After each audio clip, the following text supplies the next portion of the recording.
What is up, Wizards fans? Welcome to another Believe in Wizards podcast. I'm Modderno. He's Jahadi White. Not a ton of news right now. I think the biggest piece of news is one that none of us would be surprised to if we've been listening to the show or following the Wizards. Brian Keefe has been named the 26th head coach in franchise history. Jahadi, we've been basically projecting this since the minute he got the interim job. So, nothing crazy here. But any initial reactions to them kind of quietly, officially announcing it here in the middle of the summer? Not really, only because you didn't see a lot of action Yep. From the front office when it comes to really surveying or interviewing other coaches. So the writing kind of started being on the wall after a while when you didn't see them really taking any action in that space for another coach. But I feel like the Keefe staying at the head coach right now makes a lot of sense after you hear, the things that some of the front office guys are saying as far as, hey, we still have a process to go through. We might have another 1 or 2 down seasons before we really show some production as far as being a competitor or, above 500 team or a playoff team. So I wouldn't want to waste interviewing those top coaches that really can push us to that playoff team. Not saying Keefe can't, but he's a guy that has to be proven.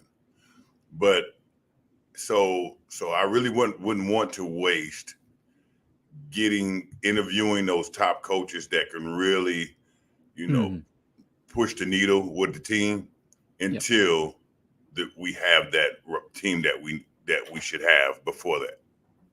The only guys I would have liked to see them make some sort of connection with, even like informal interviews, would be some of the young up and coming like assistant coach type guys that, in 3-4 years might be those kind of prime candidates. The same way that teams interview prospects that may or may not be available to them at their draft spot, just to kind of start that file on those guys and have that relationship and know a little bit more about them. Maybe it saves you some time down the road just to have some relationship there, a pre-existing connection. But if they weren't going to hire him, then it's a formality. Then kind of if you're not going to hire him, then I don't know if you want to waste their time or want to. If not, look, I'm bringing you in for top assistant job or something. Yeah, future purposes. Why? And you're not really going to hire those guys as top assistants. These guys, for a guy that you really want to really be able to make a playoff push with, that's not going to be a guy that's most likely assistant right now. That makes sense. Before we get too far into it, just brought to you by Stateside Vodka and their Surfside Harvest Teas and BetOnline. BetOnline is your number one source for all your summer sports, from MLB, golf, NBA playoffs, NHL playoffs, all of the above. Get the latest stats, news, and scores available from your favorite teams. Get the latest odds, lines, matchup reports, player props, odds, just about every sport out there. Head to the website today or use your mobile device to get in on the action. BetOnline, where the game starts. With Wes Unseld, we saw kind of, maybe not forced is the right word, but the Wizards said, hey, Brian Keefe and David Vanderpool will be your new top assistants, and changed his staff over before his last year. So I would assume Vanderpool is back as sort of that associate head coach role.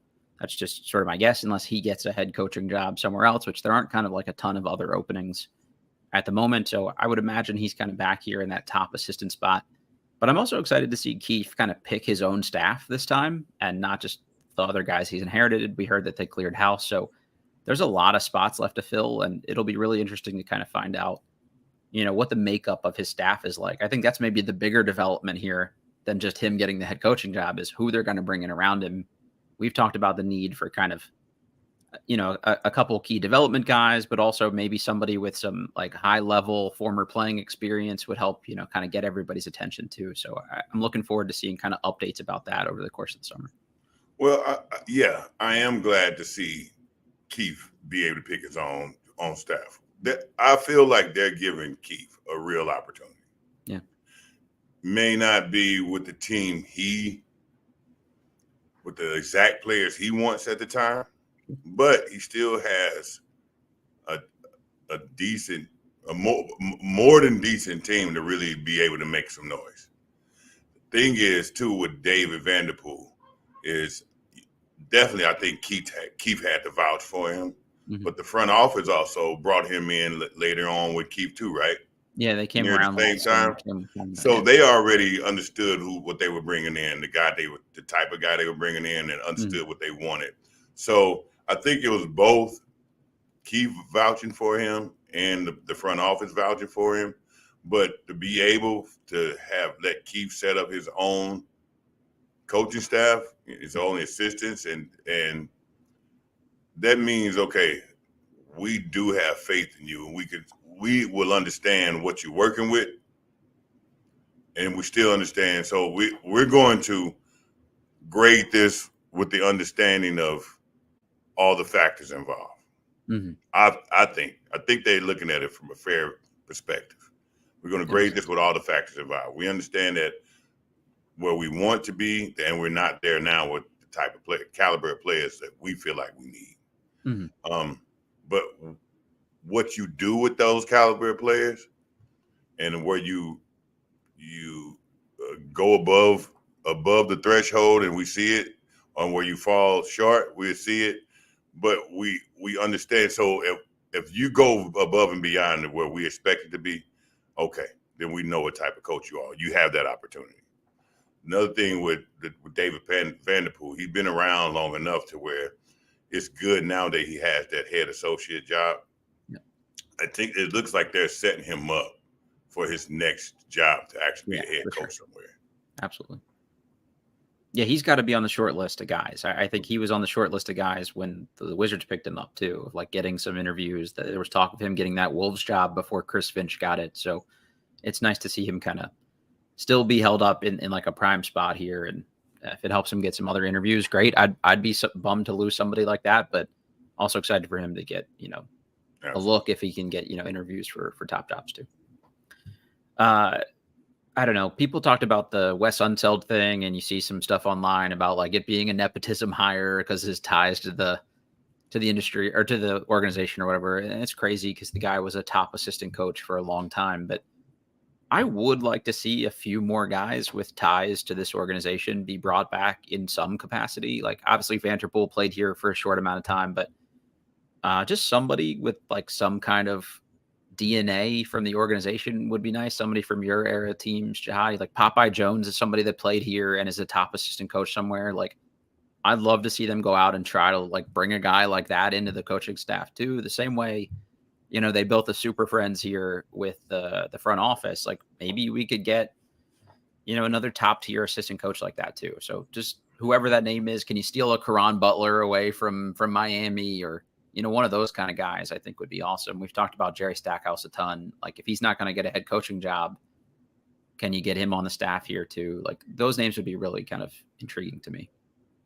I think you they're going to have to do that.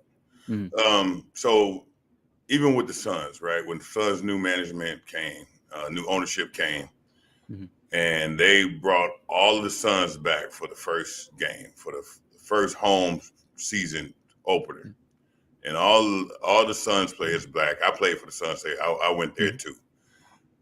And what they're trying to do is get the alumni all back involved, right? So it's good for the fans to see as much alumni as possible.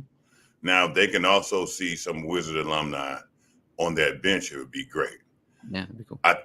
I don't know if they would see how things are going. I'm not sure if they really want to bring the guys back that's already been involved previously with the old regime, right?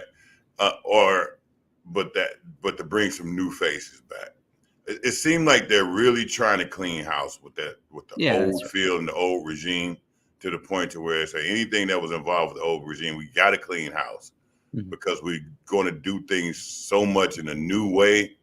We can't have anybody that sees things in the previous way, right? So that seemed like that's what they were trying to clean the house about. So even then, you have to have alumni around that arena a lot. You have to have it on somewhere on the bench. You got it. Familiar faces really, really bring that nostalgia back of, okay, we're still the Wizards. And for the fans, you're going to need those familiar faces.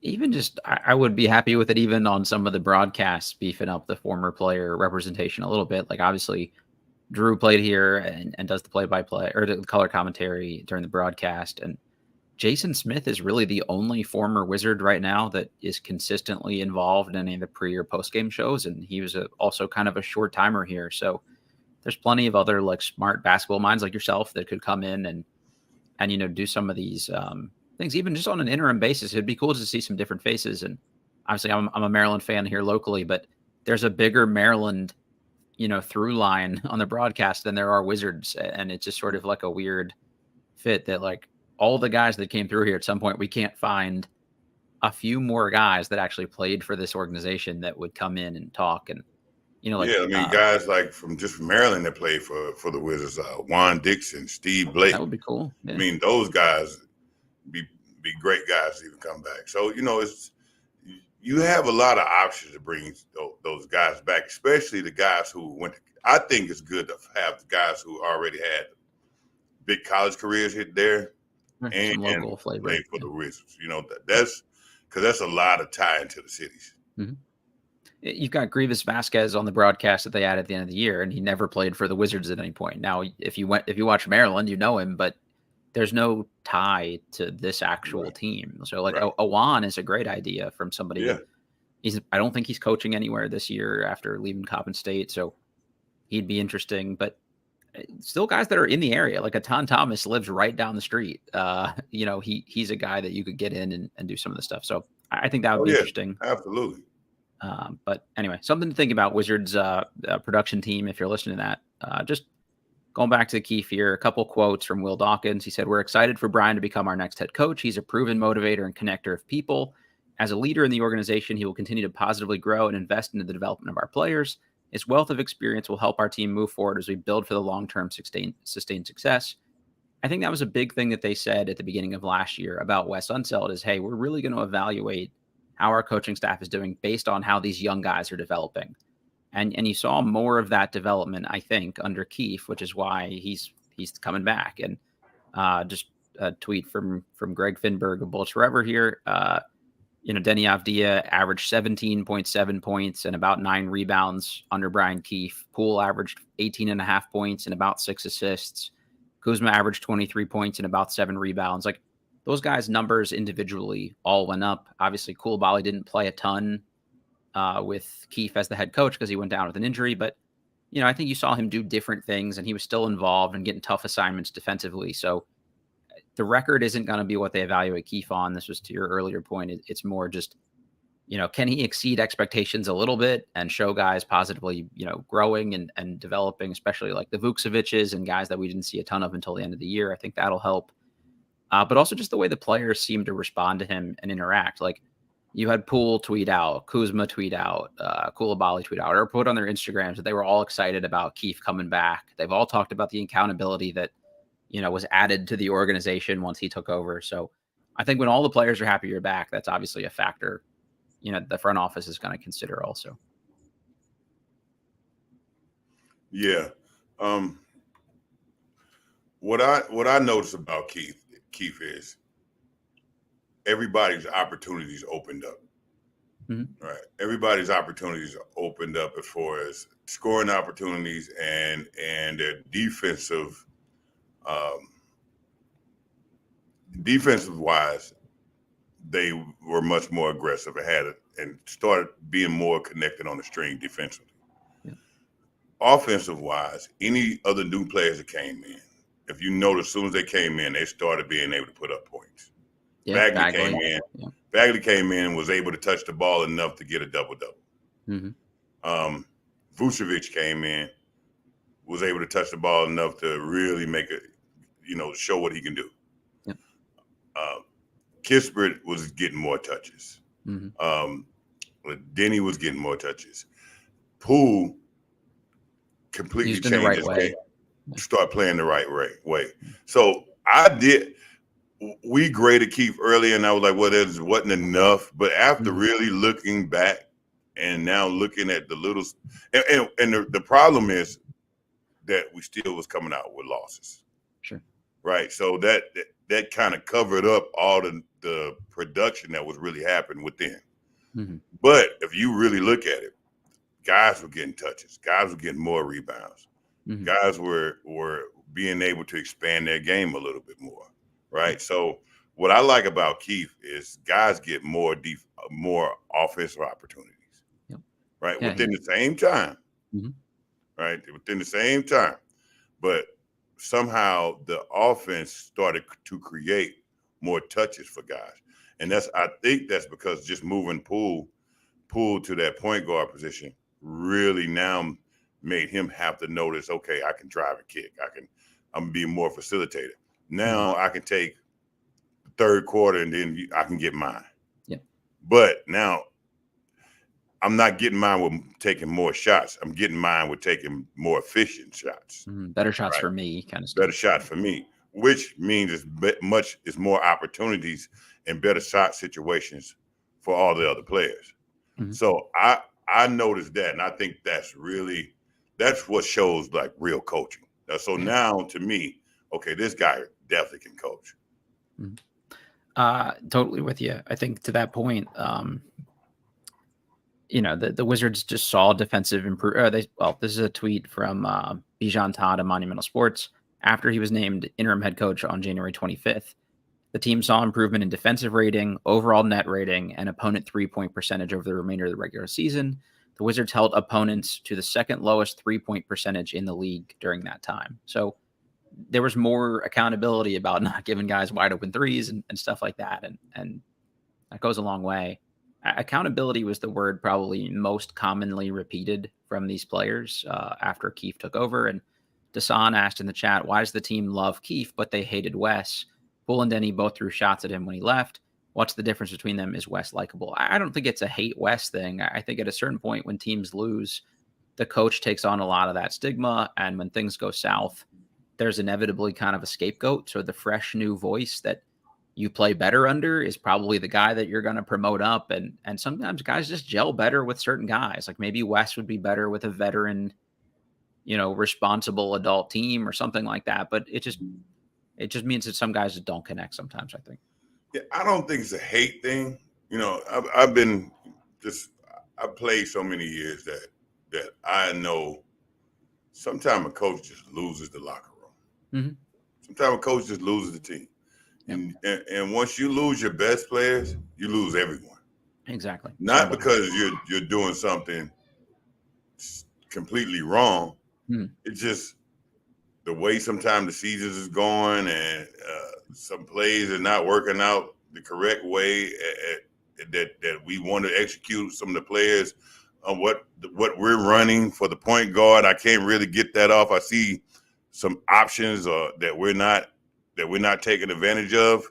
After a while, one thing about NBA is sometimes the coach's IQ, the player's IQ, is just as good as the coach's IQ. Mm-hmm. They're on the court, so they see other opportunities that sometimes the coaches don't notice. And if I see the coaches not noticing that this is happening, I can process that faster and see it, and the coach isn't, and he won't at least give us the opportunity to do that. Sometimes you lose the players, right? Because it's always another coach on the floor. Mm-hmm. And so that coach on the floor and that coach that's on the bench, they have to be working hand in hand. Yeah. Right. And that makes the best teams. Mm-hmm. Kyrie and Jason Kidd. Yeah. You can't tell me they're not thinking the same way. Right. Right. You can't tell me they're so synced with. So now everything. So, but say for instance, Kyrie and Jason Kidd don't see anything the same way at all. Right. Everything falls apart. Yep. Trickles down to everyone. Not meaning don't mean Kyrie is a bad player. Don't mean Jason Kidd's a bad coach. Mm-hmm. Right. So, but if Kyrie and Jason Kidd not seeing eye to eye, you can lose. If you lose Kyrie, you end up losing Luka. You end up losing. So I think with Wes, it was just that started to happen. Yeah. And once that started happening, and then you piling up losses and punting, and then the season becoming longer, and then and just everything's becoming dreadful. A long lost season is dreadful. Yep. Right. So once that starts, everybody's mad. So if all the players are mad, it's only one person they can find to be mad at. Exactly. And it's just gonna be Wes. So I just feel like he lost the players.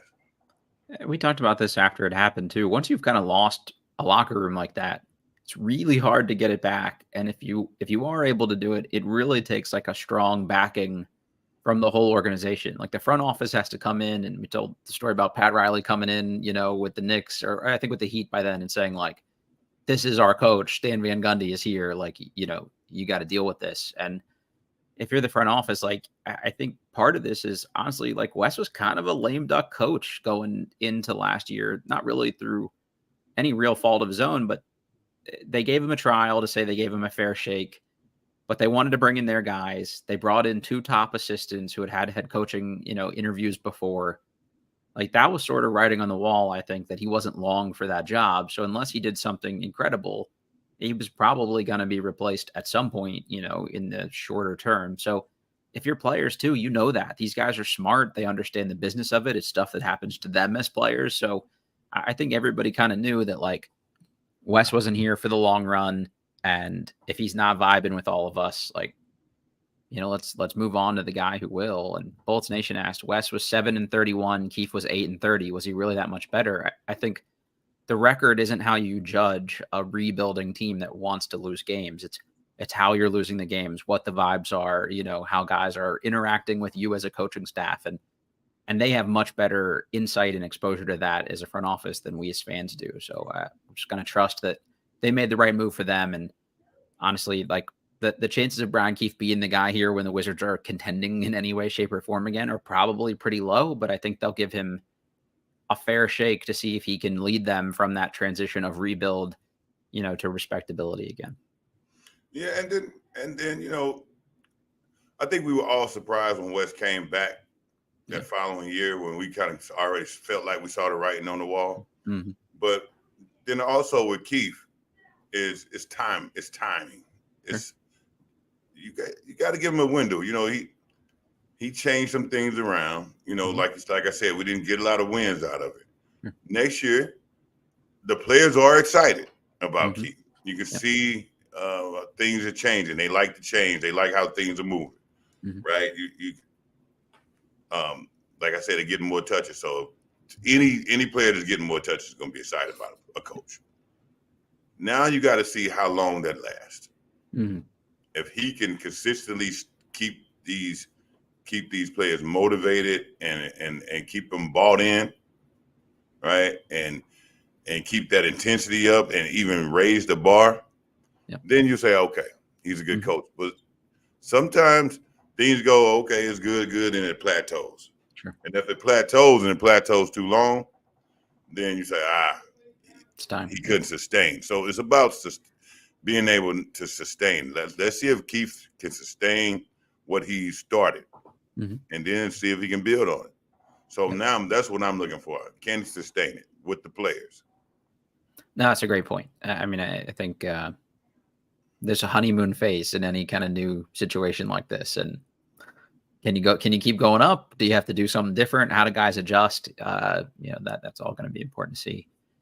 Both Stephen Fine and Azana Cabret asked in the chat here sort of about the number 2 pick. And Stephen said, I definitely believe that Alex Sarr could be possibly available at number 2.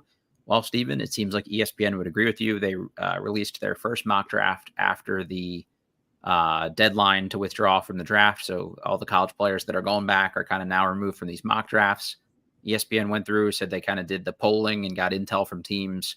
And they have Zachary Risacher going number 1 to the Atlanta Hawks, and Alex Sarr falling number 2 to the Wizards. So Stephen, great call. I think the ESPN at least agrees with you. I don't know. I still think there's probably some amount of like gamesmanship from them, who they're giving people some intel in. I would say it's probably a higher likelihood they still take Sarr 1. But I don't think it's a 0% chance that they could take Risacher. They might also be saying some different smokescreen stuff to try to get people to trade up with them.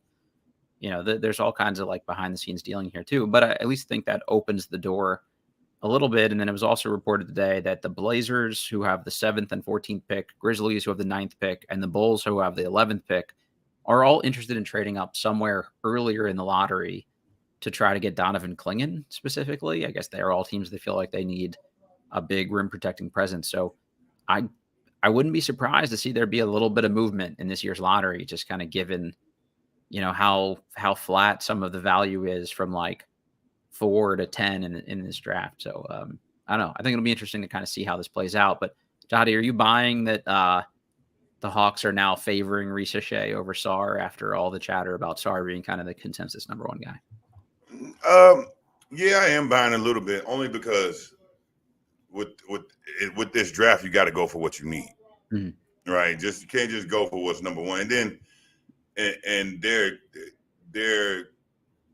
a little bit different players. So now it's really about, okay, which either player can really go number 1, number 2. Which player do we need? So if the Hawks saying, okay, no one's just saying, okay, since he's number 1 player, we're gonna go get him. Yeah, sure. If my choice is between number 1 and number 2, it's gonna be, okay, which one fits what we're trying to do better. So the Hawks could look at it and say, okay, well, we need more of a versatile player. Yeah, I think there's enough smoke there that there's probably something to it. We saw him in the front row at one of Risacher's games in his playoff run here. So they're clearly at least interested to some level. So it'll be interesting to see what that looks like. Luke Jarvis asked in the chat, Mr. White, would you take Zack Edey at number 26 if the Wizards don't take a big with the first pick? How do you feel about Zack Edey as a potential late first-round pick? Actually, I would. Okay. I would, because one thing we don't have is rim protection presence at all. Any presence in the paint, rim protection presence. Yeah. Zack Edey, he can score in the middle. He can draw fouls a lot. He can get you in foul trouble. He could be useful. He can run the floor. He's not too slow. He's not too tall and too slow to not move. For a guy that big, yeah, it's kind of crazy. I don't know how much he can guard 1 through 5, but if you do it right, you can treat him like a Gobert, a Rudy Gobert, where at the end of the day, yeah, you can shoot threes, but that's about all you can do. Right. And that changes a lot with a team when you're deflecting and changing a lot of shots. So if a team's threes aren't falling, people aren't really eager to go to that rim like that. Right, drive on a guy like that. Yeah. If you can somehow create a defensive system to keep Zack Edey inside, it wouldn't be bad. And then offensively, every now and then, if you're playing against another big, he can get that big. He can draw fouls fast, so we can get him out. So yeah, I would take him. I absolutely would. I think you nailed it with can you put a defensive system in place to kind of keep him where you want him on the court? Like if you're a creative enough coaching staff that you can kind of keep him from being hunted and switches on the perimeter, that's a big swing factor, I think, for being able to, make the most out of his time on the court here. And he's a guy that's shown that, I mean, we've talked about this a lot. We would both like to see the team play a little more inside out in situations. And he's a guy that's like a good passer. He's not afraid to kick out of double teams. And even the best big centers in the league probably need some help guarding him, around the rim if he's got 2 feet in the paint. So I think that's an interesting point. And Purdue basically just surrounded him with 4 shooters this year, and they were really hard to guard because of it, because he is a willing passer. And the other nice thing about Edey is this is a guy that's still relatively new to basketball and was this dominant, despite not having this extensive, basketball playing background. I think he picked it up early in high school after switching over from baseball. So, he's probably got some ceiling left here. I wouldn't bank on him coming in and being a stretch big right away. But if you got that level of touch around the rim, I wouldn't shock me to see him shoot it some amount too. So I wouldn't be mad at it. It probably wouldn't be my first choice, but if you see who's left on the board and you decide you want to go with a big, let's go for it. Yeah, absolutely. And then my only concern with that would be the NBA is not a developers league. Yeah, that's a good point. Right. So will Edey be able to grow in the NBA? Will he be able to expand his game, and then will also coaches be able to let him translate what he expanded? Right. So what I'm concerned about with Edey is the Edey that we saw is the Edey that we get, and that's it. Mm-hmm. Right. So yeah, that'd be tough. If Edey can, get a little turnaround 15-footer that's guaranteed, that'll be good for him. Mm-hmm. If he can also go over his left shoulder, right shoulder. Yeah, that would be nice. Yeah. But will somebody help him create that? That's the concern. I think especially over the course of a long NBA season, it doesn't hurt to have a couple guys that are just annoying for other teams to have to guard. Yeah, especially playoffs. Yeah, exactly. Edey's going to just be annoying to guard for a whole year. Yeah, he's in great shape for a guy that big. He is like tireless on the court, which is the most incredible thing about him, I think. So it's the middle of December. It's cold. You're playing in Minnesota or something. These guys don't want to chase a dude like that who's like hauling ass as fast as he can down the court every time. So and rim running and sealing. Yep. The tongue twister. Rim running and sealing. That's tough. That's going to be tough for to guard a guy like Edey. Yeah. Also, just any guy that can change someone's offense solely by himself, just off of lack of a better word, the type of unit. How about I use this? I use the word unicorn. The type of unicorn he is. Sure. Okay. You got to be able to utilize him. Yeah, Luke made the comp to Robin Lopez here in the chat, and I think Robin Lopez sneaky became like a fan favorite here, just with those he would kill people with 5 or 6 jump hooks a night, right, and get you few free points that people really couldn't guard. And he's a change of pace guy. He's probably only ever a backup, I think, in my opinion. But locking down a backup with the 26th pick and what everybody says is a weak draft, I don't think is the worst thing. He's also a totally different look than the other guys you have in your front court right now. Like, he's a huge body compared to Bagley and Holmes, and you've got Vukcevic, who's your stretch big. So like having just a load in the paint, I think is at least an interesting idea, and hopefully they'll weigh all their options. And if he's the best guy left in their mind, I wouldn't hate that pick. Yeah, it's just so much. The problem is the game, the way the game is played, and sometimes I think we get caught up on the way that the NBA game is played nowadays. Sure. Got to go out 1 through 5, and you got to be a big, got to be able to stretch. Great, I get all that. But when you can change someone's complete offensive set, that got to be considered. Yeah, it's a great point. You zig when other people zag, right? Like if they're going to guard you all the same way, having a guy that makes you have a totally different game plan is. Yeah, I got to rethink this. Yep. Yeah. And I think the other thing too is he's a big dude, but like we said, he's not plodding, so you can still kind of, run the floor with him and things like that too. So he wouldn't really change up a ton of what you do in terms of pace. So I like that. He's mobile. Yeah. Again, our guy Bijan Todd at Monumental had an article about the number 2 overall pick. Mentioned a couple sort of interesting points that the Wizards, had 2 previous number 2 overall picks in the 60s back to back. In 1967, the Wizards drafted Earl Monroe, and then 1968 they drafted Wes Unseld Jr. So 2 pretty good picks that worked out for him. I doubt there's an Earl Monroe or Wes Unseld in this particular draft, but you never know. And then obviously there's another number 2 pick on the roster in Marvin Bagley. Bagley said, "I've been through a lot in my career.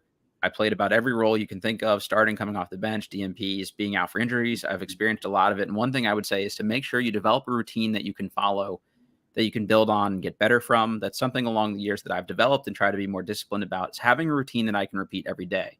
whether it's going to the gym extra on the road before shoot around, whatever it is, get a routine and stick with it for as long as the season is.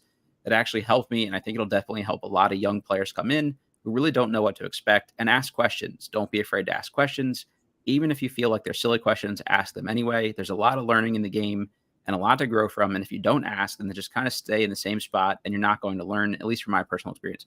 I think that's really great from Bagley. And I kind of like having him on the roster to impart those kind of lessons on whatever young, potential bigs they have, or guys like Vucevic. So I guess, what do you think about Bagley's advice there? And do you have any of your own advice you'd offer for whoever ends up being the number 2 pick here?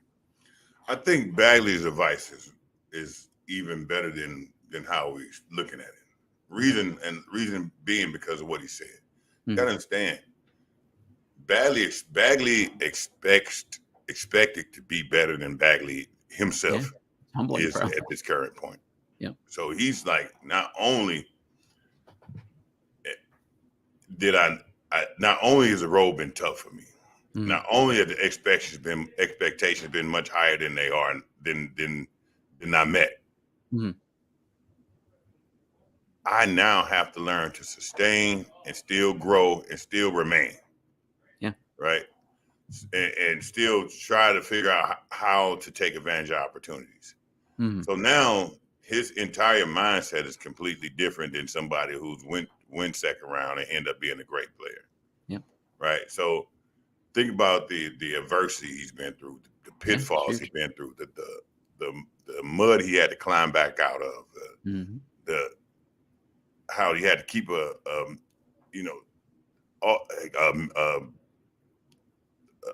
even frame of mind when things were tough. So he can give more advice than anybody. Yeah, because there's nothing that he's seen another player go through or young that he hasn't been through or still not going through now. Right. And he has to be able to navigate it. Think about how much he had to navigate. So a person like that, he can give all the advice. He anything he give you, he's experienced it. Yeah, so I huge. agree. And to me, from my perspective, like he gave great advice. Have a routine every day. Right. Only thing I would add to that is within that routine, within your routine, have a way that you can always expand from it. Okay. Right. You can work on something every day because it's a part of your routine. Sure. Right. But if that routine doesn't offer avenues and rooms and different factors to expand, because basketball is all about expanding. Yeah. Right. You got to expand. You got to read. And I mean like literally read, but like you got to read the floor, read everything. You got to take in a lot of information. You got to process things fast. You have to process them, put them to use in your training, and then translate them on the court as fast as possible. It's tough to do mid-season, probably, I would imagine. Right. But you have to do it every day. So it's not something that you say, well, let me work off season too late. Something happens in the game yesterday. I got to be able to understand what I messed up, or how did he do that? How was he able to get that shot off? Oh, that move he does that's making me keep fouling and draw fouls. I got to steal that move. I got to work on it, and then I got to translate it in the next game. So, build some counters immediately and stuff. And it's so many of that stuff, so many things happening like that every day, during every game, because you're playing against so many experienced players that already been through the process, that have all that stuff in their bag, that you have to constantly do that. So within your routine, you got to leave room, a lot of room for expansion. Yeah, it makes sense. I think that's something hopefully a development-minded staff too would help prioritize and emphasize with guys too, of like continuing to grow and not stagnating over the course of the year too. Yeah, but they know what they need from you. Yeah. Right? It's a difference. Sure. The coaching staff that's going to help me develop know what they need from me and help me develop. Oh, well, bigs do this, guards do this, wings do this, forwards do this. Sure. This is what we need. Help you to fill out that role that they need you for, right? But yesterday, Kyrie just put some shit on me that if I don't learn how to stop it and learn how to steal it and learn how to utilize it, I'm going to be behind the 8 ball. Yeah, that's a good point. You can't help me create that. Yeah. I gotta put time in. I gotta put my time in to do work on that every day and make it a part of me, Sure. So the thing is, this is not within the team or any. These are the lonely hours with these players. Yeah, you got to leave room for expansion in those lonely times, and that just is you, the basketball game, the film, all of that. Maybe your individual trainer or something like that, right? Like during the course of the year, like that kind of. Or just get your homeboy and say, "Hey, look, watch this. Yep. This is what Kyrie did to me. I want you to stand here. Yeah. Stand here, keep doing that same thing, defend that. Okay, now do that, right? And then we go from there." So that's all I add to it. No, that's awesome. That's really good insight too. As we've been talking about, the number 2 pick and the other top picks the Wizards have had, I kind of went back and looked at like all of the other, top 3 picks basically the last like 25 years. And the Alex Sarr becoming more realistic at number 2 or a potential to kind of take a Donovan Clingan at 2, that sort of thing. I just thought back to the most recent big that the Wizards have taken number 1 overall, and that's Kwame Brown. And I'm not saying it's the same player on the same path or anything like that, but you look at Kwame's profile and you look at Sarr's profile, they're both sort of guys that were defensive-minded bigs that were kind of raw offensively, but they had upside. And for Kwame, the offensive upside never really came around. And he ended up being like a good post defender and things like that, I think. But it was just sort of not the full arsenal of stuff I think people expected he would develop as a number 1 pick. So you saw Kwame up close and personal. Do you think the weight of expectations of being taken number 1 like weighed on him heavily, or is it just he just developed into the player he was always kind of destined to develop into, and it was a missed eval? Kwame to me came into the wrong situation first. Okay. The reason being is no one had time for Kwame. Yeah. It was a player that needs to be developed and could be developed in he could be developing a very good player. The Wizards had more expectations with Jordan to try to win, right? Right. Well, they didn't know the time wasn't there for anybody. Development piece wasn't really there. The time to put into the development piece individually for Kwame wasn't there. And to recognize what Kwame needed and to give him wasn't there. To me, Kwame needed that year he was drafted to have an individual trainer and a lot of situational training in situations. Yeah. He had the body, he had the athleticism, he had the strength. He was very young, right? But he had all of the pieces. He just didn't get a chance to be able to expand it to an NBA type of player. Sure. Right. So if you say, all right, Kwame, we bring you in, this person is just for you. This time every day you have to be allocated to 2 hours every day working on your offense situation and building your game, building your jump shot, getting downhill, building. So none of that was required of him, but all of it was expected of him just naturally. So he ended up only being able to do what he understood. Okay. Right. So also that individual trainer would have gave him so much more confidence on the floor because he would have felt like no matter what position I'm in, I have at least 3 or 4 go-tos. Sure. So that's the issue. To me, the overseas players already been through that because they've been pros since 16. Yep.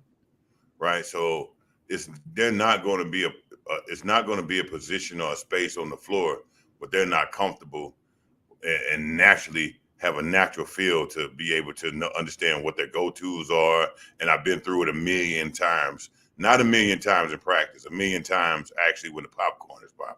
Yep. So it's a complete difference between Kwame and anybody who's in the draft that's coming from overseas. Makes sense. I think just the opportunity to play through some mistakes too. Like Kwame did not seem to have a very long leash here, especially those first years. Like if it had been a team with no expectations, maybe you get a little more opportunity to go out there and like work on some stuff. But you think but think about the situation. Every situation you touching the ball, you're overthinking. Yeah. Right. Well, if I mess up, I'm coming out again. I mess up, I'm coming out. Do they believe in me? There's so many question marks flying all over that you can't play freely anyway. Yeah. Right. And it's not anybody's fault. It's just the situation he ended up in. Mm-hmm. Right. You saw flashes of where Kwame, you like, okay, I see why they got him. Yeah. Like, no question, I see why they got him. Mm-hmm. Big body, versatile. Kwame had everything LeBron James have. Oh, okay. Other than LeBron always been the man and the confidence and understanding the game from a much younger perspective when he was younger, right? He'd been through it all. Sure. Kwame kind of just was a out of nowhere type of guy. No one really heard about him in college like that, and bam, So he just traveled a complete different path. So he was just thrown in the fire, and he didn't go through enough stardom, go through enough tough situations with basketball to the point to where he had the experience to handle it. Mm-hmm. Yeah, he wasn't a guy, to your point, that was like number one on the high school rankings from age 12 on. Like LeBron was that guy. He was a dude that showed up as like a high school junior at like, I want to say kind of like a private school in Georgia against not particularly great competition, and like really popped on the scene too. So I think for him, it was even more throw you into the deep end. Now you're on a team with Michael Jordan and a lot of eyes on you. And for someone like Alex Sarr coming in, you mentioned the pro experience, there's a certain amount of professionalism that comes with that. But also, he's got a brother that played at Kentucky with the bright lights on him and stuff like that too. He played professionally. Like there's, just a decent amount of like head start that someone like Sarr has had. And also these overseas leagues, I know it's important to have time to work on stuff in games, but they do have a lot more practice time. And I think that helps too, because it's not, as rapid fire, we're on to the next game. You can kind of work on the stuff, to your point, that didn't work out for you as well the last game. You got a little bit more time to try to figure out how to adjust to it. Yeah, I mean, those overseas leagues are literally building players from thread to cloth, right? Like you get a time to be like, hey man, here's thread. Here, coach, here's thread. Yep. Make him into a sweater, if that makes any sense. Yeah, I'm with you. Right. The U.S., the NBA, they want the sweater right away. Yeah, exactly. And now we can embroider it. We can embroider it. That's what we're going to do, embroider it. I need the sweater, though. Yeah, it's got to come fully packaged. Yeah, so it's different. I think now we're just better suited to kind of help these guys come in, too, because I don't know how many coaches were on the Wizards staff while, during that era, but there's like 25 guys on the coaching staff now between all the player development guys and different interns and stuff. There's always somebody there available to you, I think, to help you work on stuff if you want to do that. So hopefully that helps a young guy coming in now too, to have more opportunities to, take stuff on his own and be proactive. Yeah. I mean, look, as a player, you can utilize those player development guys, right? But on you got to know what you want to build. Yeah. Because in the end of the day, it's your game. It's your game, not theirs. The best players are the ones who are the most unique. Yeah. They're the most unique because they have processed the game and built and came up with solutions themselves. And before you know it, they have a complete package of a unique game. But James Harden, you never seen a step back before that. He saw a problem, he couldn't figure it out. Well, if I can take 2 steps forward, I can take 2 steps backwards. Right. You know what I'm saying? Yeah. Right? Now I solved my problem because I maybe was undersized. I was getting my shot blocked. But now he created a style of game himself, right? Because he needed to solve a problem and he created solutions, right? And that's how basketball really works. That's why I said the best players are the most unique ones. They're the ones who solve more problems. And before you know it, they got a different style of game. You're like, I like this kid because he's different. Nah, he was just solving problems. Right. And before you know it, This is what came up. Yeah. this is what came up. No, that's great insight. I think that's really cool. Speaking of the Wizards, other young developmental player here, especially overseas guys, Bilal Coulibaly. Wizards GM Will Dawkins said the other day that he's grown about another inch since being drafted. So he now stands 6'9" with a 7'3" wingspan. This is a guy that's about 20 years old. Jahadi, I can't relate to this. I stopped growing at like 15. So to still be growing as a 20-year-old is kind of wild to me. Is that normal for guys to still be It's continuing to not, grow? but you mean it's not, but you've heard of it before. I think Jason Tatum came in at 6'8". Yeah, Giannis got bigger too, but and now Jason Tatum 6'10". Right. I think we need to, in the NBA, as soon as the guys come in, check their growth plates. Okay, like let me look at your wrist. Let me look how much space is between your bones still. Sure. So we know, okay, we got this guy got some more growing to do. We do everything else. We check everything else. Let's check if these guys got room to get taller. I like that. You know, and if I'm Coulibaly, I love it. Got another. I mean, for basketball, you know how much an inch is? Yeah. An inch is like in the game is like 5 inches. Yep. You know, just as far as all the advantages you can have just because you're just slightly that much taller. Mm-hmm. You know, wingspan. My arms are a little bit longer. My advantages. Because basketball is about the slightest. It's a game of the slightest advantages because everybody's doing the same thing. Yep. Everybody know how to do a pump fake. Everybody know how to do a hook. Everybody know how to do a crossover. So we're all doing the same shit. Right. What's my advantage? Yep. That's a good point. I was 6'8" last year. I'm 6'9" this year. You know what I'm saying? If I'm 6'10" next year, good luck, everybody. Hey, look, as long as I know how to utilize it, I'm telling you, believe it or not. Look, when you see a player that's 6'7", what is his position? He's probably a small forward. If you see a player that's 6'9" and 6'9.5", what is his position? It's probably closer to a power forward. Maybe what's the difference? Yeah, exactly. That's how much the game changes when just off like an inch or two. Yeah, sure. Yeah, that extra position you could maybe now guard is huge and makes you more versatile. And it's big. I don't know. Just as somebody who grew like 5 inches between freshman and sophomore year and expected more growth spurts along the way, I was really like a hater when I heard that. It's like, come on, man. Like the tall get taller. Another kind of interesting data point, Basketball Index said that Corey Kispert was #1 among all third-year players in off-ball shot making. So I think that's guys that aren't necessarily creating the shots for themselves, that are the recipient of either pass. So a lot of catch and shoot kind of opportunities. So it was Kispert, Sam Hauser, #2, Cam Thomas, 3, Alperen Şengün, 4, Evan Mobley, 5, Herb Jones, 6, Miles McBride, 7, Jalen Suggs, 8, Cade Cunningham, 9, Scotty Barnes, 10. That's a really good list to be #1 on. That's a lot of good players there. So I'm happy for Corey to see him get a little. I just need more information on the list. Is it per the same amount of shots? Is it? That's a good question. You know, it's not enough information on that list for me to, you know, give a round of applause and be like, well, okay, right? Because is it per, like when you go down the list, is one player that is a player that's like number 4 5 times the attempts? They're like way more attempts than Corey. Sure. Now, what it does tell me is you good at playing off the ball, right? Yep. What it does also tell me is we don't do a bad job of getting him the ball, right? In efficient spot, creating some looks for him, right? Creating great looks for him when he touches the ball. Does tell me also, just like you and I both know, he's a hell of a shooter. Yep.